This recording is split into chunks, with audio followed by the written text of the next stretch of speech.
Hello student, polytechhub.com में आपका स्वागत है। आज हम लोग बात करेंगे थर्ड सेम सिविल ब्रांच के बारे में। कि अब सबसे पहले हम लोग बात कर लेते हैं कि थर्ड सेम सिविल ब्रांच में हम लोगों को पढ़ना क्या क्या है, मतलब कौन कौन सा सब्जेक्ट हम लोग को थर्ड सेम में पढ़ने के लिए मिला है। तो आइए देखते हैं कि थर्ड सेम में कि हम लोग जर्नी स्टार्ट करें। थर्ड सेम की जर्नी हम लोग स्टार्ट करें अपने कौन कौन सा पेपर है उसके साथ। तो सबसे पहले हम लोग देखते हैं, हम लोग को थर्ड में सबसे पहले पढ़ना पड़ेगा अप्लाइड मैथ। अब सबसे पहले कह रहे हैं, इसका मतलब ये नहीं कि सबसे पहले हम अप्लाइड मैथ ही पढ़ेंगे, मतलब अप्लाइड मैथ जैसा पेपर भी पढ़ना पड़ेगा। अच्छा, दूसरा सर्वेइंग। जो सिविल वाले हैं उन लोगों को अप्लाइड मैथ, उसके बाद सर्वेइंग का भी दर्शन करना होगा। तीसरा, उनको बिल्डिंग कंस्ट्रक्शन से भी दोस्ती करनी पड़ेगी। बिल्डिंग कंस्ट्रक्शन, उनको बिल्डिंग की ड्राइंग से भी यारी निभानी पड़ेगी। Building drawing. और लास्ट वन, उनको कंक्रीट और टेक्नोलॉजी का भी मज़ा लेना पड़ेगा। Concrete technology, concrete technology. दोस्तों, ये जो 5 पेपर आपको दिख रहे हैं, ये 5 पेपर आपको पढ़ने हैं, यानी 5 पेपर आपको इसमें गिफ्ट किया गया है गवर्नमेंट की तरफ से कि आइए और ये इस सेमेस्टर में आप ये 5 पेपर का लुत्फ़ उठाइए, है ना। अब हमें ये 5 पेपर जैसे applied math, surveying, building construction और बिल्डिंग ड्राइंग और कंक्रीट और टेक्नोलॉजी, ये 5 पेपर दिए गए। इस सब का भी अपना अपना मीनिंग है, अपना अपना अर्थ है क्यों दिए गए हैं, है ना। क्योंकि अभी देखिए, सब हमारे फ्यूचरिस्टिक जो काम होंगे उसी से रिलेटेड है ये। मतलब जब हम फ्यूचर में कोई भी वर्क करेंगे तो उसके लिए हमको कुछ नॉलेज चाहिए होगी, तो उसको देखते हुए गवर्नमेंट ने जो सिलेबस बनाया है ये पेपर का, वो हमें डील करने हैं।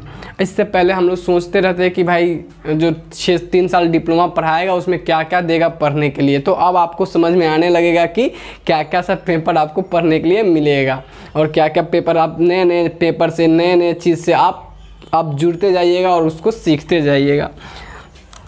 दोस्तों, अप्लाइड मैथ में तो हम लोग डिस्कस कर ले कि किस चीज़ से रिलेटेड बातें हम लोग स्टडी करनी है। तो अप्लाइड मैथ में दोस्त बात करें तो अप्लाइड मैथ तो स्वाभाविक सी बात है कि मैथमेटिकल कैलकुलेशन आती है। हम जिस समय अप्लाइड मैथ बताएंगे उस समय उसके एप्लीकेशन भी समझाएंगे। बट अभी तत्काल हम देख लेते हैं कि मैथमेटिक्स बिना इंजीनियरिंग हाफ है, अधूरा है, उसके बिना तो इंजीनियरिंग चल ही नहीं सकती है।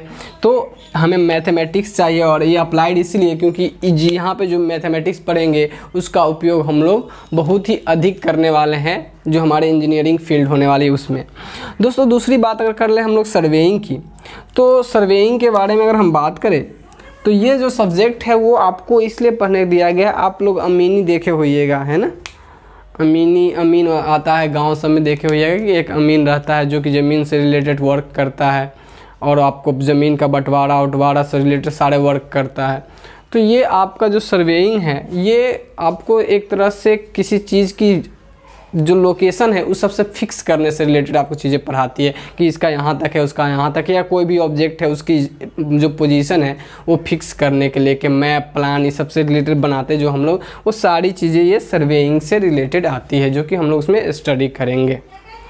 अब बात करते हैं बिल्डिंग कंस्ट्रक्शन की। तो आप नाम देख रहे हैं कि नाम से ही स्पष्ट है कि बिल्डिंग कंस्ट्रक्शन, यानी हम जानते हैं कि आज के दौर में बिल्डिंग कंस्ट्रक्शन एक बहुत बड़ा ही मेजर फील्ड है। हर किसी को बिल्डिंग चाहिए, तो आपको वहाँ पे उसकी कंस्ट्रक्शन से रिलेटेड ढेर सारी चीज़ें स्टडी करनी पड़ती है। क्योंकि बिल्डिंग कंस्ट्रक्शन ऐसा नहीं है कि पहले के ज़माने की, मतलब पहले के ज़माने में हुआ करता था तो जो नॉलेजेबल पर्सन रहते थे, अभी तो पूरा फुल हम लोग टेक्नोलॉजी पे बेस्ड बनाते हैं। तो पहले के ज़माने में जो बनाया जाता था तो ऐसे भी हम लोग मिट्टी लिए बनाते चले गए और ना उसका कोई स्ट्रेंथ चेक है ना कुछ भी, मतलब कोई भी उसका कोई प्रॉपर साइंटिफिक यानी कैलकुलेशन उसका नहीं होता था, जिससे उसकी कोई गारंटी वारंटी होती नहीं थी। ये उस पर कुछ हम अपना टेक्नोलॉजिकली कुछ देख भी नहीं सकते थे, तो वो सब चीज़ें था। लेकिन इधर आके हम लोग क्या किए, जैसे जैसे हम लोग का डेवलपमेंट होते गया, हम लोग लर्न करते गए कि कैसे टेक्नोलॉजी को किस तरह से इस सब को जोड़ा जाए, और फाइनली अब जो हम लोग का जो प्रेजेंट लेवल चल रहा है वो एडवांस हो गया हुआ है। तो आपको वहाँ पे बिल्डिंग कंस्ट्रक्शन से रिलेटेड ढेर सारी चीज़ें आपको स्टडी करनी पड़ेगी, है ना, जिसमें कि हम लोग सीखेंगे कि बिल्डिंग के कौन कौन से पार्ट्स होते हैं, किस तरह से बिल्डिंग कंस्ट्रक्ट किया जाता है, कैसे लोड डिस्ट्रीब्यूट किया जाता है, वो ढेर सारी चीज़ें इसमें आप स्टडी करने का आपको मिल जाएंगे। दोस्त आगे बात करते हैं हम बिल्डिंग ड्राइंग की।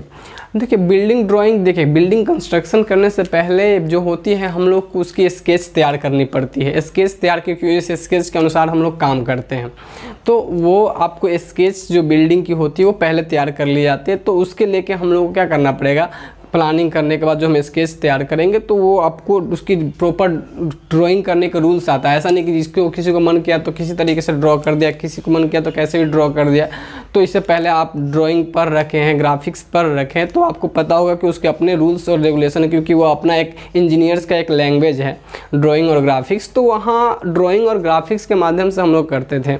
अब यहाँ क्या करेंगे, जो हम लोग काम करेंगे यहाँ, तो ये बिल्डिंग कंस्ट्रक्शन में जो हम लोग वर्क करेंगे, सॉरी बिल्डिंग ड्राइंग में, तो यहाँ पर उसमें से कुछ रूल्स रेगुलेशन वहाँ का भी होगा। तो वही रूल्स रेगुलेशन की मदद से और कुछ भी इसका जो और भी सिंबॉलिक रिप्रेजेंटेशन सब होगा वो आप देख के एक प्रॉपर हम लोग ड्राइंग तैयार करते हैं, जो कि सबके लिए कॉमन लैंग्वेज बन जाता है, ताकि कोई भी इंजीनियर देख के आपके प्लान देख के समझ सके कि किस तरह का ड्राइंग। नहीं तो सबका अपना अपना ड्राइंग होता, सब अपना अपना बना लेता, तो उस केस में क्या होता कि मतलब आपका कोई भी मैप अगर किसी को बना के दूसरे को दे दिया जाता तो उसको समझ में नहीं आता कि वो क्या बनाया है, क्या कहना चाह रहा है, उसके लैंग्वेज को ही रीड नहीं कर पाता। तो इसलिए एक कॉमन लैंग्वेज हम लोग बनाया बिल्डिंग से रिलेटेड, तो वो हमारा बिल्डिंग ड्राइंग है, जिसमें हम लोग बिल्डिंग की प्रॉपर ड्राइंग करना सीखते हैं। अब बात करते हैं कंक्रीट एंड टेक्नोलॉजी। कंक्रीट और टेक्नोलॉजी इसलिए दिया गया है क्योंकि इसका बहुत ही इंपॉर्टेंट रोल होता है। चाहे आप रोड बनाने के लेके जाइए, चाहे घर बिल्डिंग ही बनाने के लेके जाइए, तो जो मटेरियल्स यूज होते हैं उसकी प्रॉपर्टीज आपको अच्छे से पता होना चाहिए।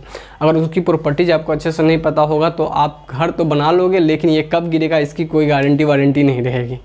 मतलब ऐसे भी अब अचानक कितना लोड असिस्ट कर सकता है, वो सब चीज़ आप कैलकुलेट नहीं कर पाओगे, उसके बारे में कुछ कंफर्म नहीं रहोगे, उसकी प्रॉपर्टीज़ जब आपको उसकी प्रॉपर्टीज़ ही नहीं पता है, तो उसके लिए होता है क्या कि पहले आपको वेल मैनर्ड में कंक्रीट और टेक्नोलॉजी जैसे कुछ कॉन्सेप्ट है उसको उस सब के प्रॉपर्टीज़ गुण सबको स्टडी कर लेना रहता है, ताकि आप इस सब चीज़ को अच्छे से इंप्लीमेंट करो। बिल्डिंग कंस्ट्रक्शन, रोड कंस्ट्रक्शन, जो भी है वाटेवर जो हमारे जो स्ट्रक्चर हमारे इधर बन रहे हैं उन सब में आप इम्प्लीमेंट अच्छे से कर पाओ।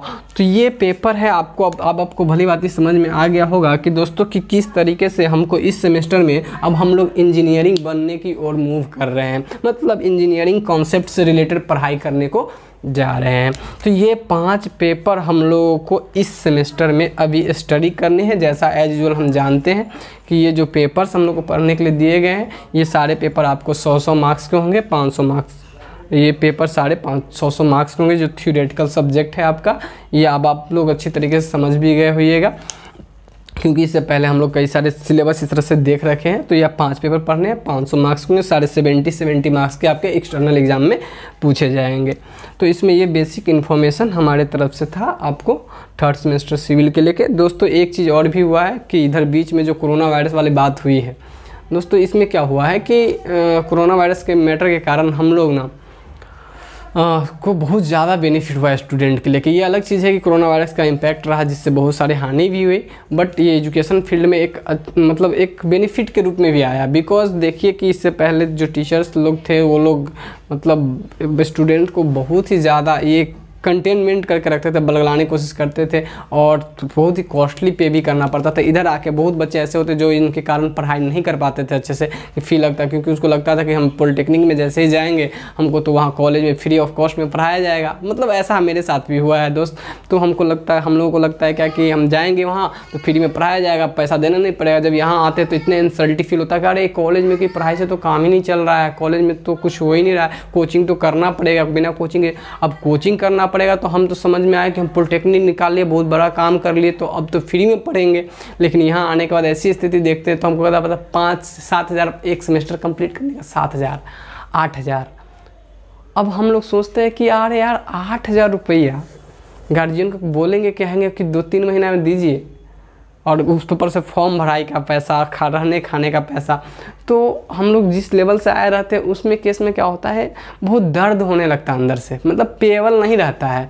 तो इधर क्या हुआ है कि ऐसे बच्चे, तो उस केस में बहुत बच्चे कोचिंग नहीं करते, सेल्फ स्टडी जैसे तैसे कर लिया करते थे, उसके लिए मटेरियल भी नहीं रहता था। लेकिन इधर बीच में क्या हुआ है, जैसे ही ऑनलाइन की बात हुई है तो जो टीचर लोग हैं सब ऑनलाइन कुछ कंटेंट डालना शुरू किए, जो भी है बीच बीच में, और टीचर लोग जम के ऑनलाइन पे आए। ये अलग बात है कि पूरी फुल कंटेंट कुछ ही टीचर डाले हैं और या फिर डाल पाए हैं, चाहे उनके साथ जो भी कुछ प्रॉब्लम रहा। बहुत टीचर तो इसलिए भी नहीं डाल पाए कि उनके पास रिसोर्स नहीं था, लाइक ट्राइपॉड स्टैंड जो शूट करने के लिए होता है, कोई आदमी शूट करते वक्त थोड़ा शूटिंग के लिए भी ज़रूरत पड़ती रहती है, तो कैमरा, माइक, ये सब की थोड़ी सी दिक्कत थी, तो इसके कारण भी नहीं हो पाया। लेकिन बहुत सारे इंस्टीट्यूशन अभी ऑनलाइन भी उठ के आए हैं जो कि आपको बहुत ही सस्ते चीप वे में आपको पढ़ा रहे हैं।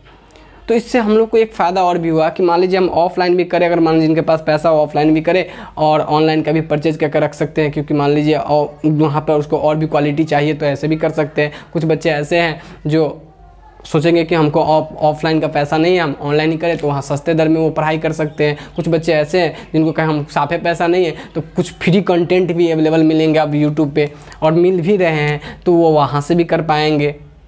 तो ये एक फ़ायदा हुआ है कि एक एजुकेशन फील्ड में बहुत ही, मतलब इससे पहले आप लोग तो अभी न्यू आ रहे हो, न्यू कॉमर्स हो, तो आप लोग को यहाँ पर पता नहीं है। इससे पहले का जो एजुकेशन लाइफ था, जो पॉलिटेक्निक फील्ड का, बहुत ही बैड मैनर से गुजर रहा था, बहुत ही दिक्कत हो रही थी बच्चे को पढ़ने में।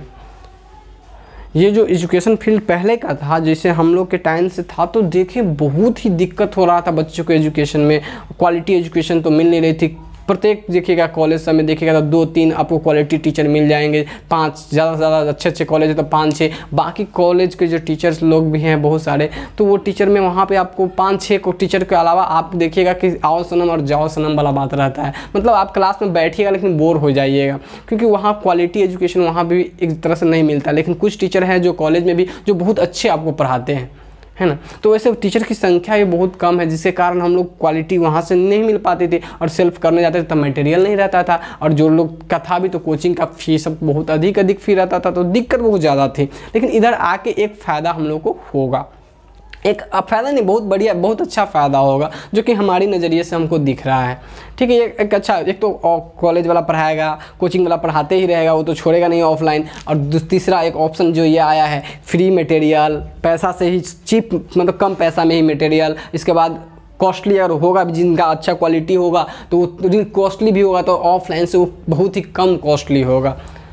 हाँ, लेकिन एक चीज़ ऑनलाइन में ये भी है कि थोड़ा सा बच्चे को सेटिस्फैक्ट्री कम होता है, क्योंकि ये यूनिडायरेक्शनल होता है। यूनिडायरेक्शनल मतलब आप उधर से कुछ पूछ नहीं सकते, बाई डायरेक्शनल नहीं होता कि हम आपसे बोलें तो आप भी हमसे रिप्लाई कर सको, ये होता नहीं है। ये यूनिडायरेक्शनल होता है कि जैसे हम बोल रहे हैं तो आप सुन रहे हो, तो आपको कोई मन में कोई डाउट होता है तो जल्दी आप नहीं कर पाते। लेकिन इस सब का भी सोल्यूशन होते जा रहा है, धीरे धीरे जैसे आएगा तो डाउट क्लासेस, डिस्कशन क्लासेस लगा के टीचर आपको हैंडल करेंगे। तो ये फ़ायदा है हम लोगों का। तो अब कुल मिला के अब आपके अंदर सिर्फ पढ़ने की जिज्ञासा रहनी चाहिए। बाकी टीचर लोग या जो भी है वो सब अच्छे टीचर भी आपको ऑनलाइन भी आएंगे, बहुत सारे पढ़ाएंगे भी, बहुत पढ़ा भी रहे हैं, है ना।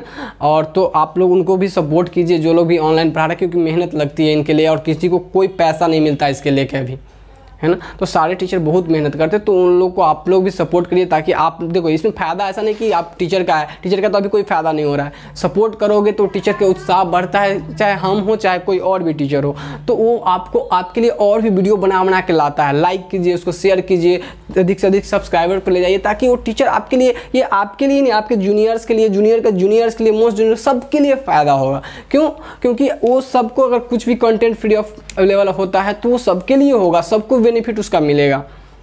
तो हम लोग को अपनी सोच को थोड़ा ब्रॉड करनी है। ऐसा संकुचित माइंड, हम लोग ह्यूमन बीइंग्स है, तो मन में आता है, देख लेता है, लाइक करने के मन, तो मनो करता था, कभी भी लाइक नहीं करते रहते। ये फैक्ट है, हम लोग ह्यूमन बीइंग्स है ना।